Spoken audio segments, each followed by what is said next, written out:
L'info du Grand Lille en continu. Adrien Lanois. Et à 7h30, on est bien au rendez-vous, en direct et on continue l'info qui avance avec vous en ce vendredi 23 septembre. On démarre, vous le savez, par vos prévisions météo avec un temps en sec et lumineux aujourd'hui. Quelques nuages certes et un temps plutôt frais ce matin, mais pas de pluie. Pour vous en convaincre, voici le radar des précipitations. Ce matin, quelques averses au sud-est de la région, plutôt en Picardie, en Champagne-Ardenne. Rien n'a signalé aujourd'hui à Lille et dans la région. Des températures conformes aux valeurs saisonnières. Comptez 20 degrés cet après-midi et du soleil donc dans l'ensemble malgré quelques passages nuageux. Un mot de l'info trafic qui est également ce vendredi. Vous voyez la carte de l'agglomération ce matin avec déjà des ralentissements sur la 25 et surtout la RN 41 jusqu'à l'échangeur d'Anglo vers Lille.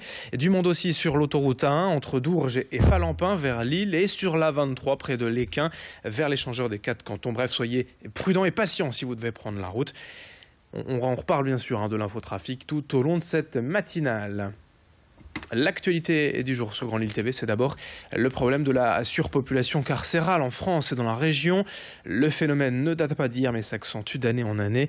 Il y avait en France au 1er juillet dernier 69 000 détenus pour 58 000 places. Un fait qui nuit au confort des prisonniers et aussi et surtout à l'ambiance générale au sein des prisons avec de plus en plus de tensions et de difficultés pour maintenir l'ordre. Alors vous le voyez sur ces images, l'ancienne prison de Los est en cours de démolition et de désamiantage. Le ministre de la Justice a récemment annoncé vouloir construire entre 10 et 16 000 nouvelles cellules d'ici 2025. Mais la solution, selon les responsables syndicaux des surveillants pénitentiaires, pourrait être aussi le réaménagement des peines et la réinsertion des détenus.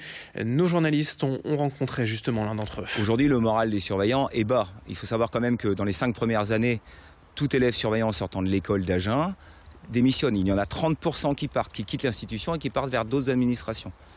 Aujourd'hui, il faut du personnel. Aujourd'hui, il faut qu'on arrête d'être appelé en permanence. J'ai des camarades qui font entre 120 et 150 heures d'heures supplémentaires par trimestre.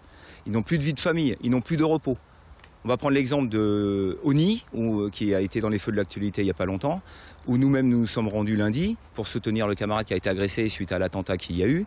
Les camarades de Oni travaillent 6 jours avec 1 jour de repos derrière.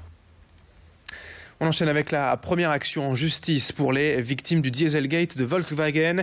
Une association, l'APDEF, appelle en effet les clients de la marque à se réunir pour réclamer les mêmes conditions d'indemnisation qu'aux États-Unis. Chaque victime va en effet recevoir tout de même 5 000 $ de la part de la marque allemande. C'est un avocat espagnol qui mène pour l'instant ce combat en Europe. En France, environ 900 000 véhicules seraient concernés par cette affaire, je vous le rappelle, de moteurs truqués pour convenir mieux aux normes anti-pollution. Une réunion publique a lieu mardi prochain, le 27 septembre, au Novotel à Lille, pour informer justement tous ceux souhaitant entrer dans ce processus judiciaire. Explication au micro d'Idil Gunaï. Il va venir tout le monde qui veut, même s'ils n'ont pas une voiture diesel, pour nous écouter. Nous défendons un monde libre. Mais la réunion, c'est dirigée à propriétaires de véhicules diesel, Volkswagen, Audi, Skoda ou Seat, avec le moteur E189. On ne va pas donner des solutions immédiates le mardi, mais c'est un système, un moyen pour savoir combien de gens qui va venir. Je ne sais pas s'il va venir 50 personnes, ou 30, ou 20, on verra. Une entreprise au service et au secours des sans-abri. Aujourd'hui, la société de nettoyage Honnête à Lille, via sa fondation, va mobiliser ses salariés pour rénover une maison destinée à plusieurs personnes sans domicile. Le collectif Sans-abri Lille va ainsi bénéficier d'une main-d'œuvre gratuite toute la journée pour retaper une vieille maison à Lille Sud. Au programme peinture, électricité et réaménagement général, cette association met en fait en relation les personnes sans logement avec des propriétaires acceptant de loger les SDF, mais elle ne reçoit pas d'aide publique. Alors ce genre d'action privée constitue un réel coup de pouce. Déjà 320 personnes ont été ainsi relogées depuis 2011 grâce au partenariat et aux dons. Ici, c'est une famille entière qui profitera de cette nouvelle maison. Clotilde Leguevac a rencontré hier les responsables de la société Honnête avant le grand chantier prévu ce vendredi. Je pense que ça nous concerne tous. Aujourd'hui, nous sommes dans une société, une situation qui fait que la roue tourne vite. Donc n'importe qui d'entre nous demain peut se retrouver dans cette situation. Et je pense que c'est un bel exemple de main tendue, on va dire, et de solidarité. Parce que ce qui leur arrive aujourd'hui peut nous arriver demain. Et donc il faut être conscient, garder ça à l'esprit. Et je pense que le fait de consacrer une journée par an à l'amélioration des conditions de ces gens qui sont effectivement sans domicile fixe, eh ben, c'est une cause qui nous touche. L'info en bref, à Lille, le nouveau plan de circulation de la mairie continue d'essuyer de sévères critiques. Depuis sa mise en place, il y a maintenant un petit peu plus d'un mois. Une pétition a même été ouverte sur Internet, sur le site mesopinions.com pour demander plusieurs révisions du plan et déjà 5000 signatures ont été enregistrées. De son côté, la mairie se dit consciente des difficultés mais n'envisage pas toutefois un retour en arrière, plutôt quelques ajustements d'ici les prochaines semaines. Les Gabonais manifestent à Lille après une intrusion lors du meeting de Nicolas Sarkozy mercredi à Marc-en-Barœul. Le collectif Lille Refuse organise une manifestation pour le respect de la voix du peuple gabonais demain dès 15h30 place de la République.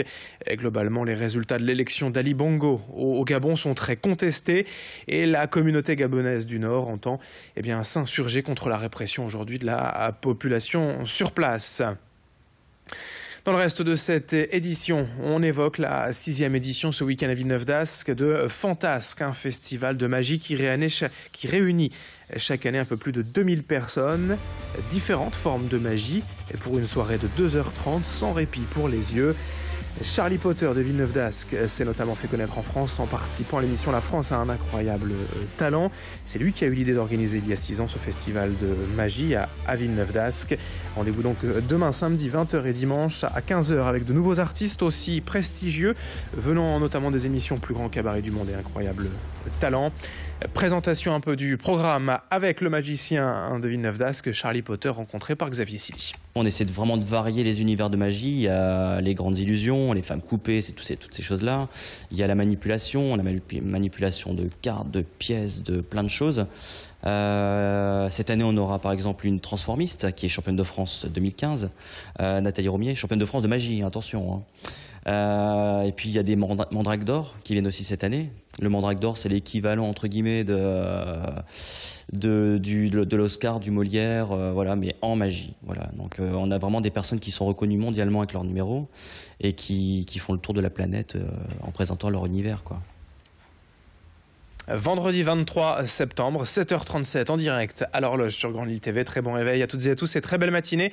Les prévisions météo de Clotilde Le Guévac à suivre dans un instant.